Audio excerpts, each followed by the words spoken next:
Mama.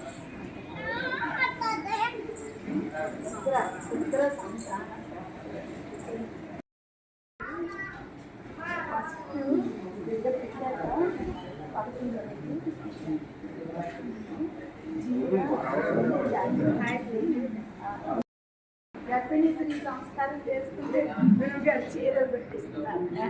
Gayatri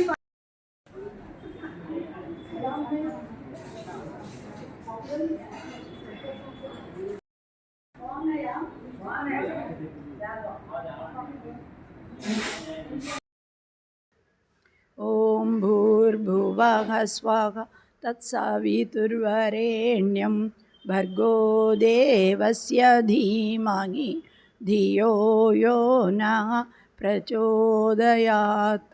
ఆత్మీయ పరిజనులందరికీ కూడా శ్రావణ పౌర్ణమి శుభాకాంక్షలు. ఈరోజు గాయత్రి ప్రజ్ఞాపీఠంలో మనం గాయత్రి యజ్ఞంతో పాటుగా శ్రావణ పౌర్ణమి కార్యక్రమం ఒక అమ్మాయి పుంసవన సంస్కారం కూడా చేయించుకుంది. పుంసవన సంస్కారం అంటే గర్భిణీ స్త్రీ సంస్కారం అన్నమాట. దాని గురించి కూడా చెప్తాను. ఈరోజు శ్రావణ పౌర్ణమి సందర్భంగా రక్షాబంధన్ ఎలా చేసుకుంటామో అలాగే శ్రావణ పౌర్ణమి రోజు సంకల్పం ఎంత గొప్పదంటే దాన్ని హేమాద్రి సంకల్పం అంటారనమాట. హేమాద్రి సంకల్పం చేస్తే ఏమి జరిగింది అంటే మన కామక్రోధ మదమాత్సర్యాలు, మాంసాహారం, సురాపానం, దొంగతనం, ఏయో చిన్న చిన్న పెద్ద పెద్ద తప్పులు ప్రతి మనిషి చేస్తూ ఉంటాడు. వాటన్నిటికీ ప్రాయశ్చిత్తంగా శ్రావణ పౌర్ణమి రోజు హేమాద్రి సంకల్పం అని తీసుకుంటాం. ఆ హేమాద్రి సంకల్పంలో ఏం చేస్తారు అంటే పురుషులు యజ్ఞోపవీతాన్ని మార్చుకుంటారు. యజ్ఞోపవీతంలో బ్రహ్మ, విష్ణు, మహేశ్వరుడు, యజ్ఞ భగవానుడు, సూర్యుడిని ఆరాధన చేసి ఆ యజ్ఞోపవీతాన్ని ధరిస్తారు. తర్వాత 10 రకాల స్నానాలు చేస్తారు ఈరోజు. ఆ స్నానాలు చేయడం వల్ల ఎన్ని మంచి ప్రయోజనాలు ఉన్నాయంటే అవన్నీ కూడా మన ఋషులంటే సైంటిస్టులే కదా. సైంటిస్టులని మనం ఇప్పుడు సైంటిస్టులు అంటున్నాం, అప్పుడు ఋషులు. మొట్టమొదట స్నానం ఏంటంటే భస్మ స్నానం. అంటే యజ్ఞ భస్మాన్ని 2 అరిచేతులకి రాసుకుని, కొంచెం నీళ్ళు వేసుకుని 2 అరిచేతులకి రాసుకుని ఆ యజ్ఞ భస్మాన్ని వేదమంత్రంతో అరిచేతులకి రుద్దుకుని ఎడమ చేత్తో పొట్ట కింద భాగాన్ని, కుడి చేత్తో బొడ్డు పై భాగాన్ని రుద్దుకుని స్నానం చేయాలన్నమాట. మొదటి స్నానం భస్మ స్నానం. రెండవ స్నానం మట్టితో మృత్తికా స్నానం. దానికి కూడా మంత్రం ఉంది. 10 స్నానాలకి 10 రకాల మంత్రాలు ఉన్నాయి. ఆ తర్వాత మూడవది గోమూత్రంతో స్నానం, 4వది గోమయంతో, 5 ఆవు నెయ్యి, 6 ఆవు పాలు, 7 ఆవు పెరుగుతో. తర్వాత ఔషధి స్నానం అంటే పసుపు నీళ్లతో స్నానం 8. 9 మన దర్భలు ఉంటాయి కదా, ఆ దర్భలు నీళ్ళల్లో వేసి ఆ దర్భ నీళ్లతో స్నానం. 5వ స్నానం తేనెతో స్నానం అనమాట. 10వది తేనెతో, ఆఖరికి శుద్ధోదక స్నానం. ఇది రాసుకుని స్నానం చేయడం వల్ల మన పూర్వజన్మలో కర్మలు, ఈ జన్మలో చేసినవి అన్నీ కూడా తొలగిపోతాయి. అవన్నీ కూడా వైరస్ నుంచి మనల్ని రక్షిస్తూ ఉంటాయన్నమాట. ఆవు పేడలో ఎన్ని గుణాలు ఉన్నాయంటే పేటెంట్లు, అందరూ అమెరికా వాళ్ళు పేటెంట్లు మన దేశంలో ఉన్న సంస్కృతికి ఆవు పేడ, ఆవు మూత్రం, ఆవు నెయ్యి, ఆవు పాలు, ఆవు పెరుగుతో చాలా చాలా ఉపయోగాలు ఉన్నాయి. ఈరోజు మనం ఆవు గురించి చెప్పుకోవటం కాదు, ఈ స్నానాలన్నీ చేసి బ్రహ్మదేవుణ్ణి పూజించాలి. బ్రహ్మదేవుణ్ణి పూజించాలి, అలాగే ఋషుల్ని పూజించాలి, వేదాలని కూడా పూజించాలి. ఈరోజు శ్రావణ పౌర్ణమి నుంచి వేదాధ్యయనం ప్రారంభం అవుతుంది. కొంచెం మధ్యకాలంలో ఎండలు అవి ఇవి ఉంటాయి. తర్వాత నుంచి కదలకుండా కూర్చుని మన గురుకులాల్లో వేదాన్ని అభ్యసిస్తారు.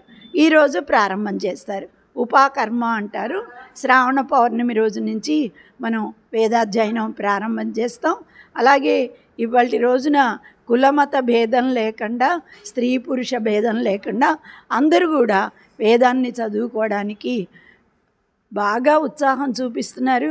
విదేశాల్లో ఇంకా బాగా ఉత్సాహం చూపిస్తున్నారు. మన దేశంలో కూడా కొందరు ఉత్సాహాన్ని చూపిస్తున్నారు. అలాగే పుంసవన సంస్కారం చేయించుకున్నారు. పుంసవన సంస్కారం అంటే ఏంటంటే, గర్భిణీ స్త్రీకి ఒక ఔషధం ఇస్తాం అన్నమాట. ఆ ఔషధం ఎంత గొప్పదంటే రావి చిగురు.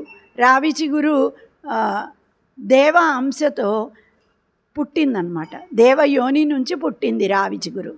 రావి చిగురు వల్ల ఆ పుట్టబోయే బిడ్డకి మంచి సద్గుణాలు, పూర్వజన్మలో ఉన్న పాపకర్మలన్నీ తొలగిపోయి మంచి సద్గుణాలు రావాలని. తిప్పతీగ. తిప్పతీగ ఏంటి? దీర్ఘాయుషు. తిప్పతీగని వెనక్కి చుట్టినా కూడా క్లాక్ వైజ్గానే తిరుగుతూ ఉంటుందన్నమాట. అలాగే పాకుద్ది. వేళ్ళు లేకపోయినా పై కొమ్మలు భూమిలోకి వచ్చి మళ్ళీ వేళ్ళుగా మారుతాయి. దీర్ఘాయుష్ కోసం తిప్పతీగ. మూడవది మర్రివూడ. మర్రివూడ దృఢ శరీరానికి, మంచి మంచి బుద్ధులు, దృఢమైన శరీరం, దీర్ఘాయుషు ఆ బిడ్డకి కలగాలని ఈ ఔషధాన్ని ఇస్తాం.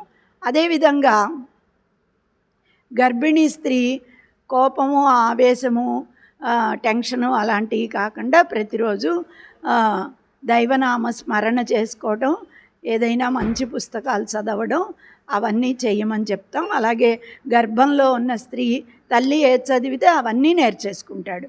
మనం బయట 10 ఏళ్ళు చదువుకునే చదువు గర్భంలో ఉన్నప్పుడు 4 నెలల్లోనే బిడ్డ చదువుకుంటాడంట, నేర్చుకుంటాడు.